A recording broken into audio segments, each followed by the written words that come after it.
ton esprit prenne toute la place. Et que ton onction soit sur nous au nom de Jésus. Amen. Amen. Alléluia. Amen. Est-ce que tu peux acclamer le Seigneur?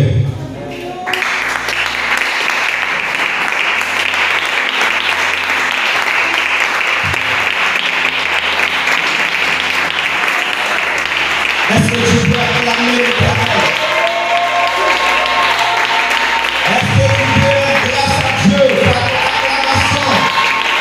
Oui, bon, alléluia. L'Éternel est fidèle. Oh, il est merveilleux. Si tu es là ce matin, c'est parce qu'il t'a fait grâce. Amen. Que le nom du Seigneur soit béni.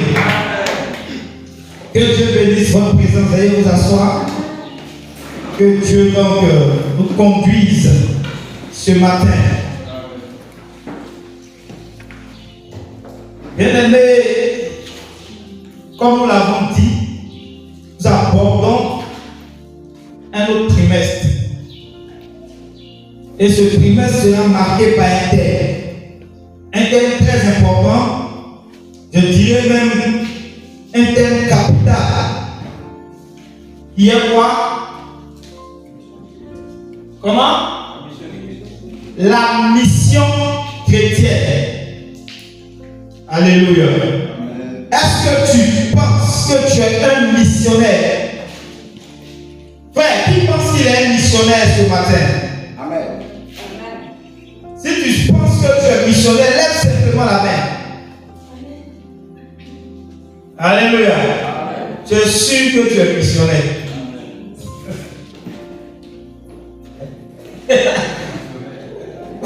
Voici le missionnaire ou pas? Mais comment se fait-il que toi tu dis que tu es le missionnaire? Tu es un missionnaire. Amen. Si tu es sûr que tu es missionnaire, acclame encore Dieu.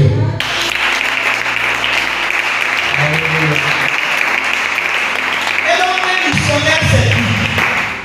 C'est qui un missionnaire?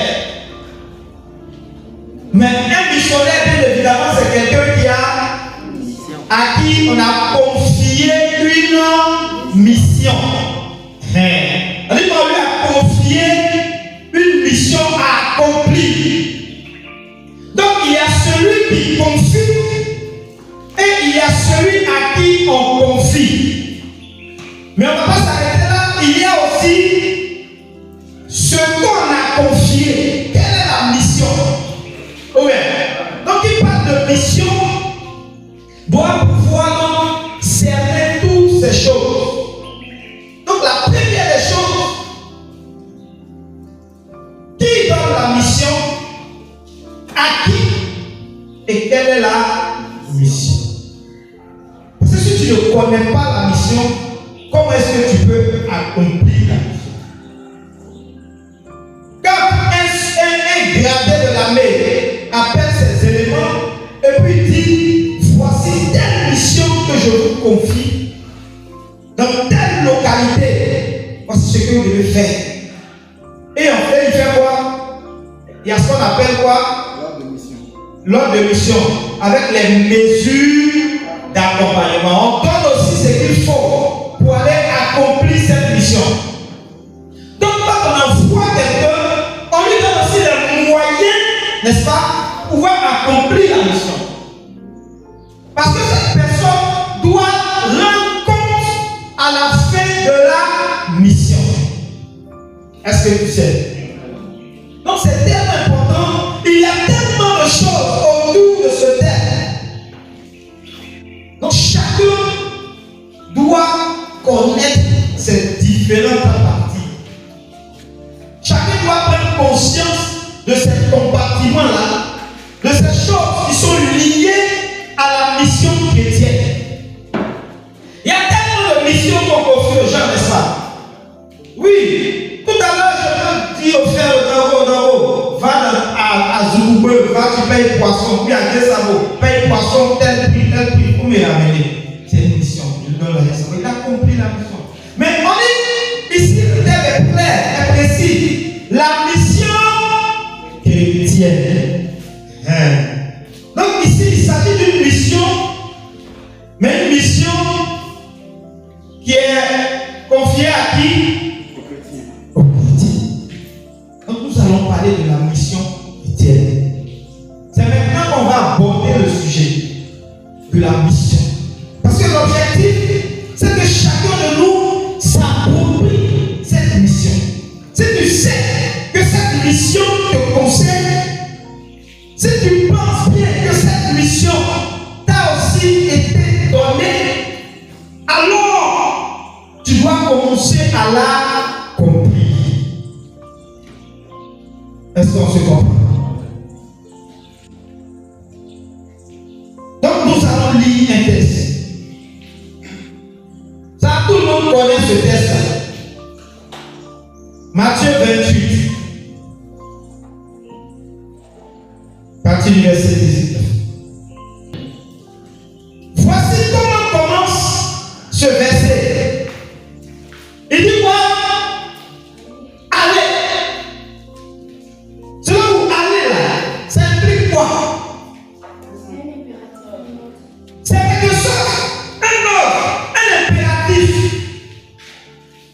C'est-à-dire que normalement on ne discute plus comme il va. Et quand tu sais qui dit va, tu dois comprendre qu'on ne doit pas discuter. Quand le président vient et te dit, le président dit au ministre, va dans tel pays, fais ceci, au nom de la nation. Les frères, est-ce que le ministre peut poser question? C'est un ordre qui est donné. C'est un impératif qui est donné. Et Jésus,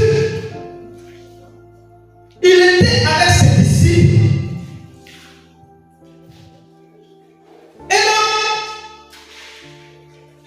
vers la fin de sa mission sur terre, après avoir tout fait, tout donné à ses disciples, comme bagage spirituel, connaissance et tout, il leur dit maintenant, faites quoi? Allez-y. Allez-y, faites quoi? Faites de toutes les nations des disciples. Et il faut les baptiser. Donc le but de la mission que Jésus a confiée, c'était quoi? De faire de toutes les nations des disciples. Donc voici la mission qui a été confiée. Donc les disciples, en quelque sorte, c'est qui? C'est qui le disciple? Le disciple, c'est celui qui reçoit l'enseignement d'un maître. Oui, il reçoit l'enseignement d'un maître. Est-ce qu'il s'arrête là? Il met en pratique. C'est-à-dire que quand tu regardes le disciple, tu dois comprendre comment est le maître. Donc c'est le disciple, il est en quelque sorte le modèle, en fait, je sais pas, sorti, n'est-ce pas, du maître.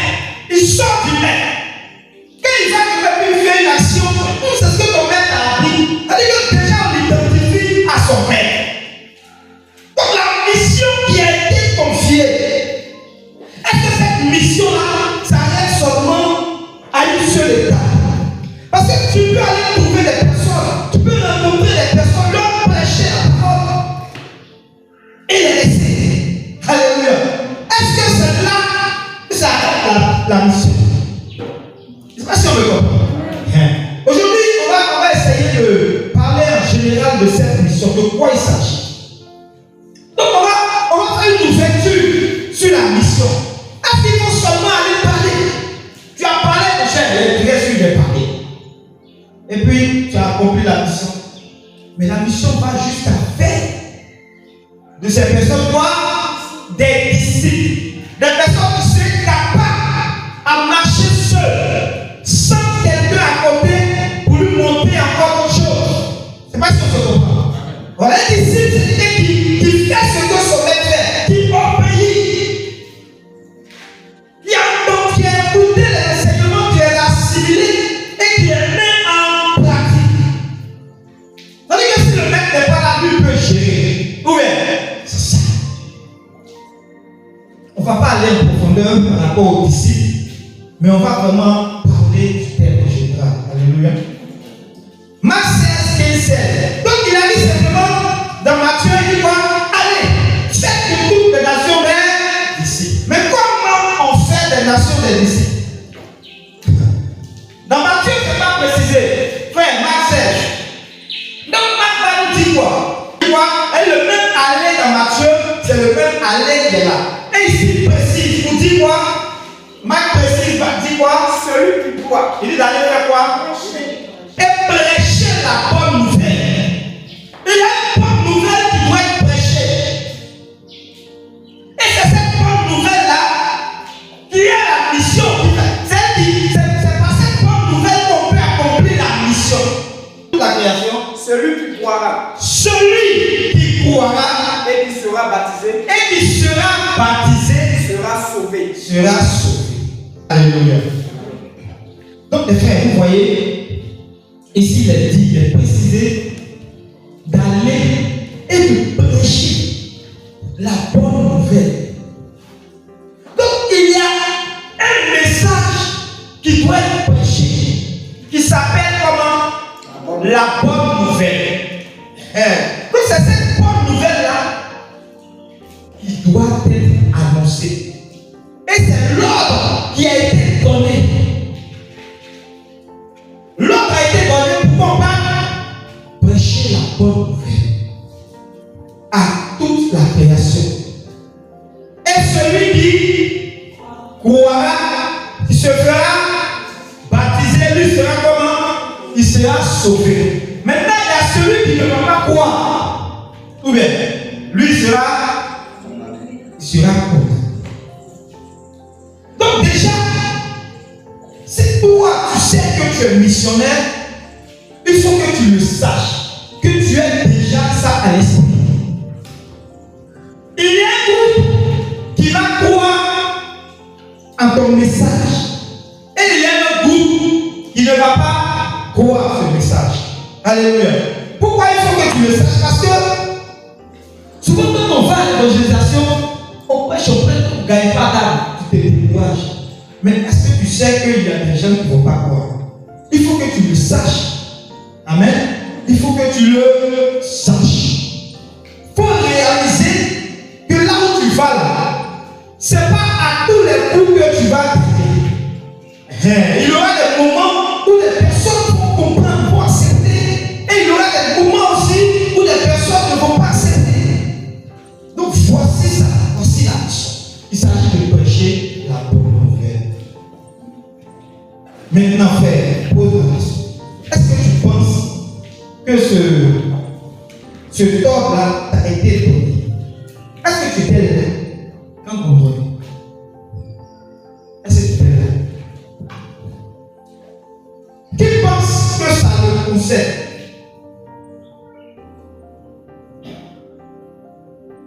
Les frères, qui pensent que cette mission lui a été confiée? Alléluia. Donc s'il y a des gens qui pensent, il y a d'autres qui pensent pas. Donc qui pensent que la mission ne lui a pas été confiée? Si tu penses que cette mission ne t'est pas confiée, toi tu n'es pas missionnaire, tu es quoi? Tu es fidèle, tu es chrétien, ça te suffit, lève ta main. Donc, cette mission est confiée à qui? À tout le monde. Alléluia. À tous les chrétiens. Tous ceux qui ont accepté le Seigneur, qui ont reçu les enseignements, doivent aussi aller prêcher la parole. Amen. Donc là où tu es, sache que tu n'es pas exempté. Tu n'es pas à l'écart de la mission. La mission concerne tout le monde.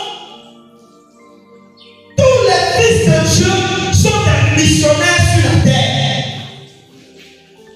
Voilà. Mais seulement que on remarque qu'il y a certains qui sont plus impliqués. Parce qu'il y a certains qui portent le ministère. Alléluia. Ces personnes-là, Dieu lui a fait la grâce d'avoir le ministère de la parole, d'aller prêcher, d'aller annoncer l'évangile. Donc, ils sont en tout temps sur le terrain. Est-ce que vous comprenez? Voilà. Donc, il y a plusieurs manières.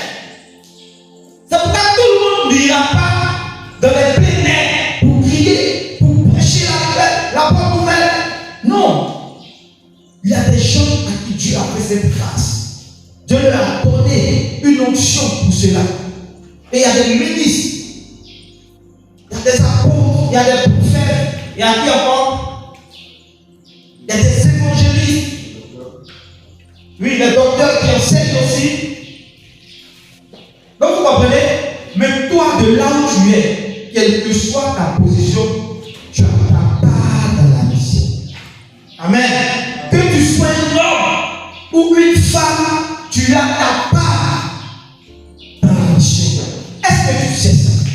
Il faut que tu le réalises que où tu es sur la terre, tu es une mission.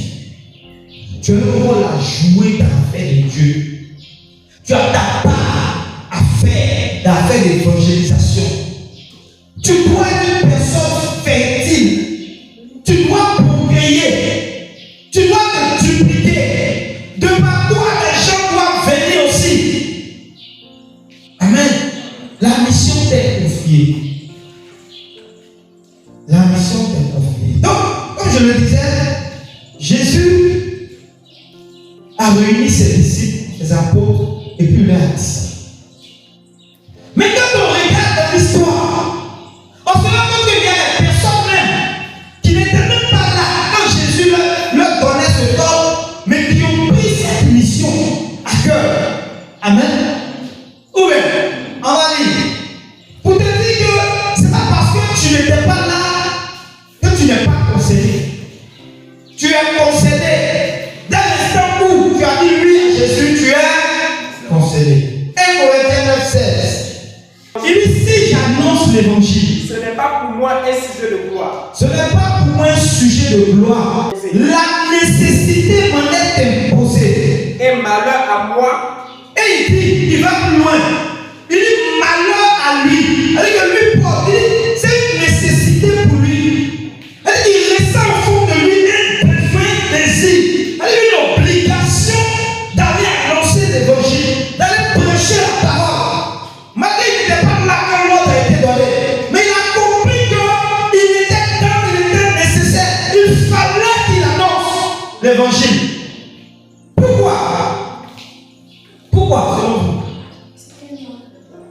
Non seulement c'était l'ordre, mais toute la vie de l'humanité dépend de l'évangile. Alléluia. Le lendemain de l'humanité, la vie de l'humanité dépend de l'évangile. Donc Paul a compris. Il dit mais c'est nécessaire, c'est urgent, c'est obligatoire. Parce que la vie des gens en dépend. La vie de ton père, de ta mère, de tes frères et sœurs, de tous ceux qui sont autour de toi que tu aimes, tu chéris, leur lendemain dépend de l'évangile. Donc il a compris ça, il a dit, mais c'est une nécessité. Et ça lui a été imposé. Comment? Il dit au fond de lui, il ne peut pas te dire, souvent tu es là et puis, ça y est, toi, va évangéliser ma poche. Il ne peut pas. Et il va jusqu'à dire quoi? Malheur à moi si je n'annonce pas l'évangile. Pourquoi? Pourquoi il dit ça? Comment il peut dire que lui là, un malheur, il aurait un malheur s'il ne l'annonce pas? Alors qu'il n'est pas en train de faire ce pourquoi Dieu l'a envoyé sur la terre. Ce pourquoi Dieu l'a sorti de quelque part. Est-ce que vous savez qui était Paul? Paul, c'était un monsieur sans sentiment. Il est capable de voir quelqu'un mourir et puis il s'en fout. Alléluia. Il avait un zèle dans les choses même qui n'avaient rien à voir dans la vie de Dieu.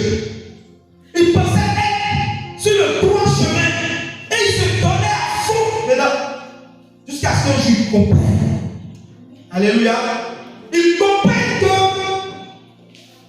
qu'il n'était pas sur le chemin. Quand Jésus lui est apparu, il a accepté. Et lui-même, il a décidé de prendre la mission à bras le corps. Que Dieu bénisse tous ceux qui ont pris la mission à bras le corps.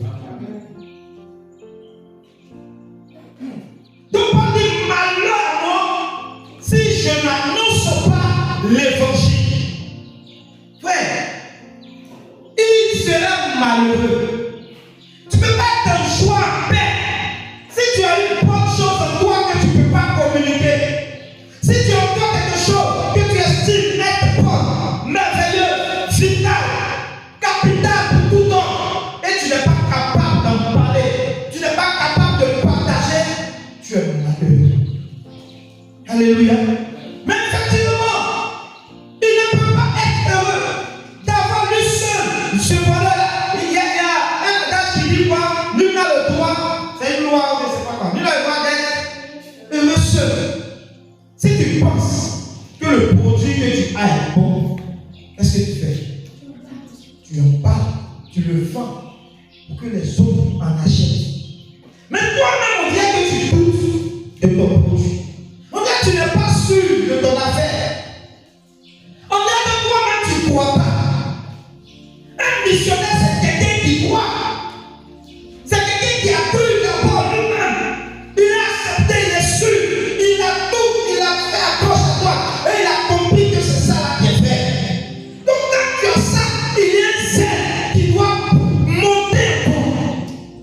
C'est pour ça qu'il dit la nécessité m'en est confiée, imposée. Donc c'est comme s'il n'avait pas le choix. Il ne pouvait plus s'en passer. Il ne peut pas résister. Est-ce qu'on se comprend? Voilà. Voici comment il était. Donc il est c'est comme quelqu'un qui est là. Il tombe sur lui. Je dois évangéliser. Ah, c'est notre parler à moi ici. Il ne peut pas être en paix en fait. Alléluia. Sinon, pour c'était malheur là. Tu ne peux pas être en paix. Tu ne peux pas être heureux. Dieu a donné un ordre. Il avait l'obligation d'accomplir la mission. Et comme je l'ai dit, c'est parce qu'on ne croit pas. Quand on poursuit, frère, le prendre Marc 16, du verset 15-16, et puis on va lire vers le verset 17. Quand on envoie quelqu'un en mission, on a dit quoi? On l'équipe, on lui donne les mesures. Vous pensez que Dieu n'a pas prévu ça aussi? Vous pensez que Dieu n'a pas pensé à ça, aux mesures d'accompagnement? Et voici les miracles. Il n'a pas dit va jeûner pour voir les miracles. Il n'a pas dit va, c'est pas moi, fais quoi? Et voici les miracles qui accompagneront ceux qui ont cru. Tu as cru ou pas? Est-ce que tu as cru? Est-ce que tu es sûr que tu crois? Donc si tu crois que ton produit est bon et qu'il y a des signes qui t'accompagneront, pourquoi tu peur de la mission? Nous des gens qui disent non, ah non, tu es missionnaire, ils ont peur. Ouais, il y a une nécessité. Tu es un sélectionné pour la mission. Vous pensez que quand on prend n'importe qui pour une mission? Entre nous, dans ta maison, tu as des enfants. Et tu as 3 enfants, par exemple, tu veux envoyer un en mission, tu veux l'envoyer peut-être, c'est pas moi. Aller accomplir une tâche telle importante pour toi. Comme tu vas partir, tu dis bon, je vais envoyer mon enfant. Et parmi tes 3 enfants, il y a lui, il a brillé. Lui-même là, c'est plaisanté même. Il y a un autre là, il est négligent. Mais il y a un qui est vraiment toujours là auprès de toi, t'écouter. Quand tu sens lui une certaine maturité, alors que tu as une affaire importante, tu dois envoyer quelqu'un en mission. Frère, c'est qui tu vas envoyer? Tu vas envoyer lequel des enfants? Celui en qui tu sais une maturité, celui en qui tu sais, en qui tu vois quelque chose de bon. Tu te dis, ah, là, si l'envoie, ne va pas garder mon nom. C'est ce que Dieu a vu en nous. Et il nous a choisi. Alléluia. Pour que nous soyons missionnaires. Pour que nous impactons le monde. Nous annonçons l'évangile. Chacun à son niveau. Mais, et on va demander plus à celui à qui on a donné plus. Donc celui-même qui a reçu, c'est pas moi, le dépôt de missionnaire ou d'évangéliste, mais ce qu'on va lui demander à retour, comme compte, c'est pas ce qu'on va demander à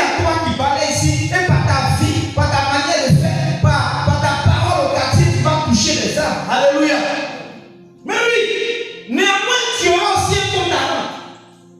Ou bien, quand on voit des gens et puis un chef de la mission, quand on vient, le chef là, s'il y a eu des gars, lui prend plus de sanctions. Ou bien, ça veut dire qu'il y aura la plus grosse sanction. Mais ceux qui sont à côté là, ils seront aussi sanctionnés. On va dire, bon, comme toi tu étais le chef, tu as 5 ans de prison. Pour les autres, 1 an à suicide. Mais ils ont été sanctionnés. Mais toi, tu étais le chef. Donc quand Dieu t'a donné, c'est-à-dire qu'il a fait de toi-même, il t'a mis à part pour cette œuvre, pour cette mission, mais tu vas rendre compte en fonction du rang que tu auras eu. Alléluia. Non, les femmes vont dire non, nous on l'a dit en prêchant. Enfin, qui t'a dit que tu ne dois pas annoncer l'évangile? Montre-moi un seul passage. Tu dois prêcher l'évangile autour de toi, même d'abord, même par ta propre vie, par ta manière de faire. Est-ce que vous savez que Dieu est capable d'orienter les personnes vers vous? Est-ce que vous savez ça? Vous ne le croyez pas? Il y a des gens qui dorment, et puis Dieu leur dit quoi? Demain, tu vas avoir ta tête, il va t'aider. Alléluia. Qui a déjà reçu ça? A déjà reçu mon frère. On va lire un passage. Moi, les gens sont venus vers moi. Dit, ah Dieu, je vais venir te voir. On parle. Il y a des frères même de Dieu. On échange. Pourquoi? Parce que Dieu a mis quelque chose en toi qui lui appartient. Il doit aller chercher. La parole est en toi. Tu as une parole en toi. Si tu ne libères pas, sa vie en dépend. Il a couru et tu vas donner la vie ta vie. Mais c'est à toi. On a lu. Lisons un passage. Acte 10, à partir du verset 1. Si un monsieur était païen, c'était chef dans l'armée. Ensuite, vas-y, on va aller vite.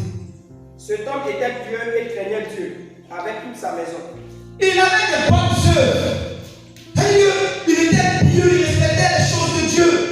Lui et sa maison, en tout cas, il avait une crainte de Dieu en lui. Oui. Il faisait beaucoup d'aumônes au peuple. Il faisait même des dons au peuple. Il voit quelqu'un qui est un bateau, et puis il fait des dons, il dort, il fait des offrandes. Oui. Et priait continuellement. Et puis il priait même, c'est pas du jeu. Tous les jours, il priait. Oui. Vers la 9e heure du jour. Alléluia. Donc voici un monsieur qui a un comportement que certains chrétiens même n'ont pas. Alléluia. Il y a des chrétiens qui sont méchants, ils ne donnent pas. Mais lui, il donnait. C'était un monsieur qui avait la même facile, il aidait les gens. Et c'est quelqu'un qui priait. Eh Dieu. Si on veut voir combien de personnes prient ici, on aime pas lui prier parce qu'il priait Dieu. Il cherchait Dieu, il avait envie de rencontrer Dieu. Il pensait que bon, en faisant ça, en tout cas, tel jour Dieu va venir à lui. Et il faisait. Ensuite faire. Vers la 9e heure Donc, vers la 9e heure de la journée, il vit clairement dans une vision un ange de Dieu qui entra chez lui. Un ange lui est apparu. Lui, il était là, lui, dans ses yeux sont ouverts. Et puis il y a un ange qui est là. Lui, l'ange lui dit quoi? Tes prières et tes aumônes, les dons que tu fais. Fais les dons que tu fais. Est-ce que c'est que Dieu voit? Nos dons parlent. Il y a des offrandes qui parlent. C'est-à-dire que Dieu n'a pas dit tes prières sont montées. Il dit tes prières et puis quoi? Tes aumônes. Ce que tu fais, Dieu dit c'est monté. Ça part à notre place souvent. C'est une intercession. Et ensuite, Et il s'en est souvenu. donc Dieu s'est souvenu. Dieu dit, ah, voici un monsieur qui est pire. Son cœur est pire. Donc je me souviens de lui. Et puis, quand Dieu se souvient de lui, qu'est-ce que Dieu l'a fait? Même c'est quelqu'un qui avait déjà l'argent. Dieu l'avait déjà, Dieu lui avait déjà donné tout ça. Qu'est-ce qui lui manquait? Dieu a regardé. Et puis il dit quoi? Il connaît. Il faut envoyer des hommes à Joppé. C'est une ville. Envoie des hommes là-bas. Aïe. Dieu lui faut envoyer des hommes là-bas. surnommé Pierre. Il faut dire, il y a une personne qui s'appelle Simon Pierre, c'est un apôtre. Il faut dire de venir. Il est logé chez un certain Simon. Et Dieu donne des précisions pour t'asseoir ici. Il lui dit où va trouver Simon. Où est-ce que Pierre est caché? Dieu allait le révéler par. Il dit il faut aller lui dire de venir. Envoie tes serviteurs, va lui dire de venir. Vous pensez que Dieu n'est pas capable d'envoyer des gens? Frère, il y a des gens qui ont tout.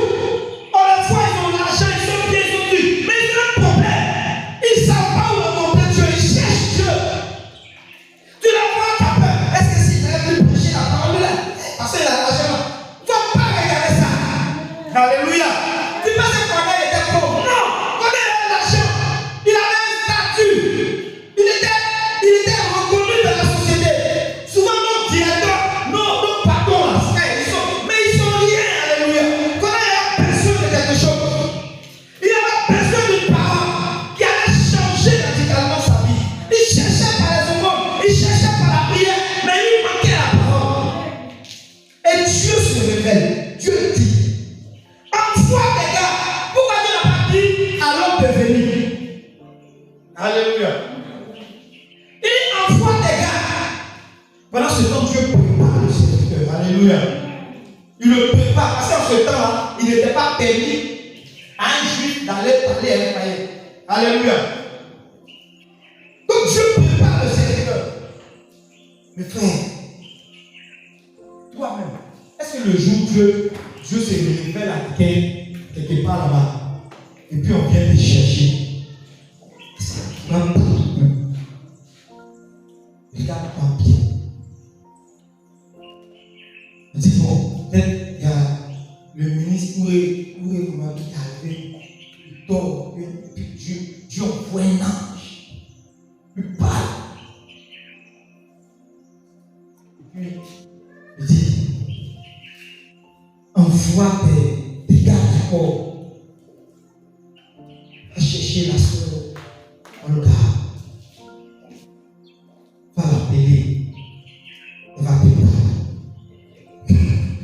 Et puis, les hommes disent les quatre. Vous pensez que c'est les quatre? On vient chez Olga, il dit où elle est. Puis on vient, on demande Olga. Vraiment, un ange est apparu à notre fenêtre là-bas. Et il dit, on va aller te chercher. Toi, tu vas lui parler. Et voilà le gars. Tous les numéros des serviteurs de Dieu, on va chercher ça le jour. Appelez-le ici. Alléluia. Vous pensez que Dieu ne connaît pas le missionnaire? Dieu le connaît, mais c'est toi. C'est toi. Est-ce que tu es prêt? Est-ce que tu es prêt? C'est vrai que Pierre a hésité, mais quand il est allé, il n'a même pas eu besoin de parler beaucoup. Il a seulement prêché l'évangile. Dieu était plus pressé que lui-même. Il dit bon, t'as pas fini là. Le peu même qu'il a entendu. On va, lisons frère. Alléluia, Pierre n'avait pas encore fini. Pendant qu'il parlait, pendant qu'il était en train de donner quelques paroles, mais on nous fait, est-ce que tu as ces paroles? Est-ce que les paroles là, tu les as? Aujourd'hui, on ne lit pas la parole. On ne cherche pas à comprendre. On ne vient pas aux sources demander c'est quoi le Dieu. On ne peut plus se faire comprendre l'évangile, pouvoir partager aux autres. Ici, là, on connaît tous, nous tous. Nous tous, on connaît. Pas ça. Tout ce qu'il fait ici, il réciter les versets, on connaît. Même si tu es là, que tu ne sais pas lire, approche les serviteurs de Dieu, accorde de Dieu vraiment. Est-ce que la Bible, tu peux m'expliquer? Ou bien, peut-être que tu sais lire, mais toi là, tu ne comprends même pas ça. C'est quoi la Bible? Tu ne connais pas. Quel est le message central? Tu ne connais pas. Au moins, la moindre des choses, là, tu dis, on t'explique au moins Genèse, là, ce qui s'est passé, donc fais un résumé, tu as ça en toi. Peut-être qu'il y a des mots, c'est ce qui s'est passé. C'est l'essentiel. On peut te donner ça. Ou bien, les grandes lignes de la Bible, on peut t'expliquer. On peut te résumer l'Ancien Testament, même en 10 phrases, pour que tu comprennes. Mais on ne cherche pas à comprendre, on ne cherche pas à comprendre. Frère, d'abord ce qui s'est passé. Donc pendant que Pierre était là-bas, le monsieur lui souffrait. Pendant que Pierre était à l'aise, il était sur la dalle, c'était sur une dalle, c'est pas où. Lui il est en haut là-bas, il est à l'aise. Et c'est comme ça, pendant que les chrétiens sont à l'aise, on se comporte. Les riches, eux sont chez eux, ils souffrent. Souvent ils ont fait des choses, il y a les démons qui les fatiguent. Donc ils cherchent. Comme ils ont honte, ça ne va pas aller, ils ne vont pas aller au nom de Dieu. Comme aussi il y a tellement de faux, il ne sait pas où aller. Donc il ne va pas. Dès qu'à Dieu ne l'a vu, non. Toi tu es trop bon, il va te laisser comme ça. C'est pour ça que Dieu dit qu'à la paix. Mais toi tu le connais. Est-ce que tu as pas attendre que Dieu dise à quel pays te chercher? Alléluia. Frère, il était de prêcher, il était de lui parler, annoncer l'évangile. Et on dit comme Pierre faisait quoi? Il prononçait encore. Il n'avait même pas fini. Dieu dit que Pierre dit là. Ce qu'il devait entendre là, il a entendu. Le reste, ça ne te concerne plus. Ce n'est pas à toi de convaincre. Toi, tu n'as qu'à donner la parole. Tu n'as qu'à libérer la parole. La parole de l'évangile. Même si c'est sur 2 phrases, toi donne. Et puis quitte-la si tu veux. Le reste, c'est Dieu qui fait. Et pendant qu'il était en train de donner, Dieu lui-même, il dit bon, tout ça c'est bon. Il envoie le Saint-Esprit. Parce que le but, quand tu annonces l'évangile, l'objectif, c'est que la personne reçoive le Saint-Esprit. Si tu as donné et qu'il n'a pas reçu, tu n'as pas atteint l'objectif. Il ne peut pas être un disciple. Donc Dieu a même dit la laisse coucou. Il met, c'est fini. Alléluia. Toi, tu n'as qu'à libérer la parole. Tu n'as qu'à donner ce que tu as reçu. Tu n'as qu'à donner ce que tu as en toi. Mais aujourd'hui, les chrétiens sont vides. Rien. Tu ne nourris pas de. Tu fais quel bon missionnaire. Quel bon missionnaire tu peux être. Tu ne peux pas communiquer. Donc c'est ça. La mission, c'est de communiquer, de donner ce qu'on a reçu. Les frères, c'est quoi l'évangile? C'est quoi la bonne nouvelle? Et c'est ce qu'il a dit. Il dit allez partout les nations et puis faire quoi? Prêcher la bonne nouvelle. Mais bonne nouvelle là, c'est quoi? Est-ce ton mariage? Est-ce ta réussite? Est-ce ton étoile va briller? C'est quoi? C'est plutôt ce qu'on doit chercher. Je lui ai dit, bonne nouvelle là, c'est quoi? Il y a une nouvelle qui fait trembler le fondement de la terre. Alléluia. Et le Fils de Dieu est descendu sur la terre à cause de toi, pécheur. À cause de toi, qui était destiné à la mort éternelle. Il s'est livré à la croix. Alléluia. Pour tes péchés, pour te réconcilier avec Dieu. Pour que désormais tu ne sois plus ennemi de Dieu, mais que tu sois ami de Dieu. Pour faire la volonté de Dieu. De te loigner de ce qui n'est pas de Dieu. Alléluia. Bien vrai, il s'est donné. Mais gloire soit rendue à Dieu. Parce que quand il a été enseveli, il n'est pas resté dans le tombeau. Parce que la Bible dit quoi? Il n'était pas possible qu'il soit retenu. Il s'est relevé. L'esprit qui est en lui l'a ressuscité des morts. Et il est vivant. C'est pourquoi tu vis. Alléluia. C'est pourquoi tu dois être heureux de partager cette vie. C'est ça qu'il faut communiquer. Les gens sont à la mort. Bien qu'ils soient vivants, qu'ils soient physiquement vivants, ils sont morts. Ils n'attendent que le jour. Et Dieu te suscite comme un espoir. Comme un espoir pour l'humanité. Il a déjà accompli. Tu n'as aucun espoir à faire. Annonce cette bonne nouvelle. Le reste, c'est Dieu qui fait. Mais plutôt toi, c'est ta persévérance. C'est tout. Parce qu'il y a des personnes qui ont un cœur un peu dur. Donc il faut plusieurs fois la parole. Alléluia. Donc ta persévérance en tant que missionnaire va porter du fruit. Va payer dans cette mission. Quand tu annonces, tu peux retourner. Annonce encore toi. Peu importe ce qu'on te dit, annonce. Alléluia.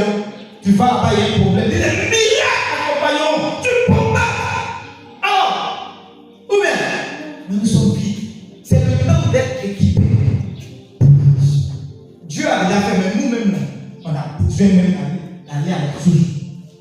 S'équiper dans la parole. Même dans la prière. Parce qu'on en aura besoin. Alléluia. Voici. Tu es un missionnaire.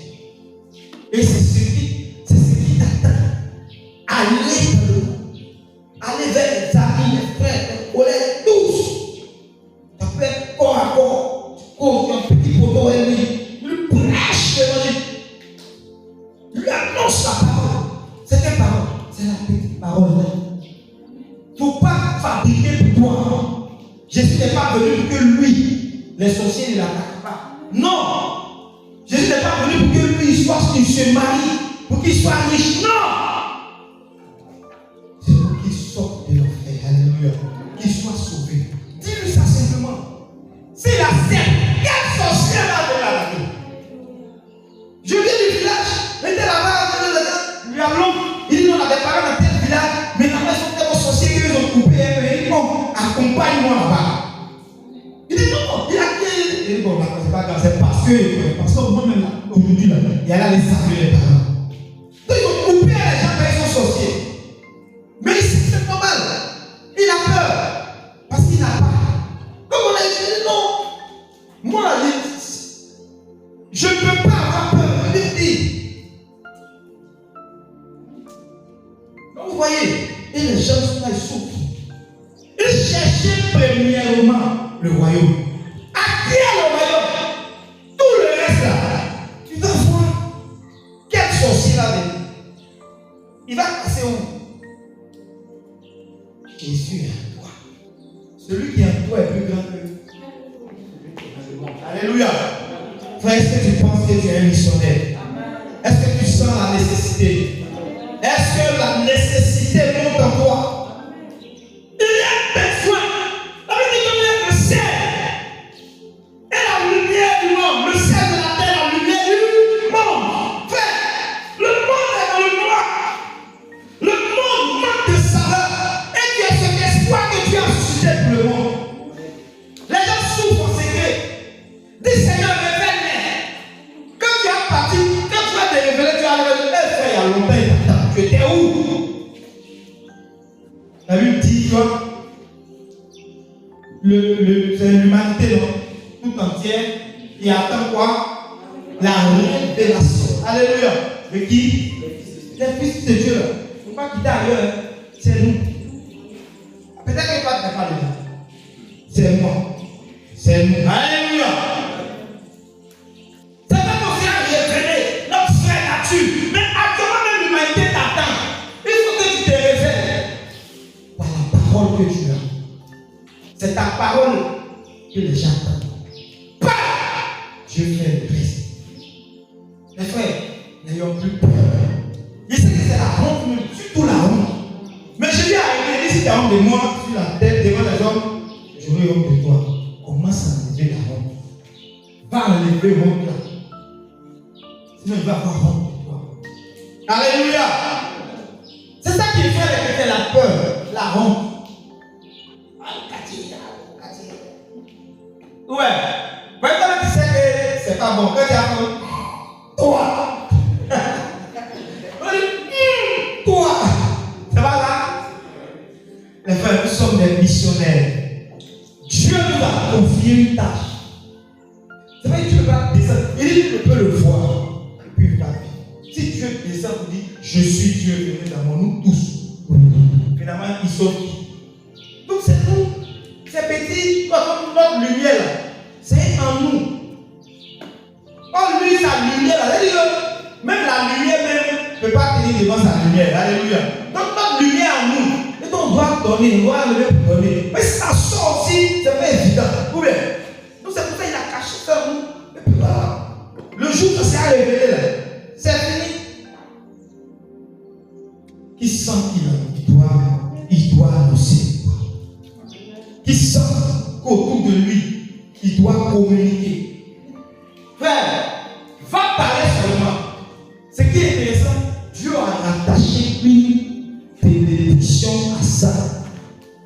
Il a rattaché une récompense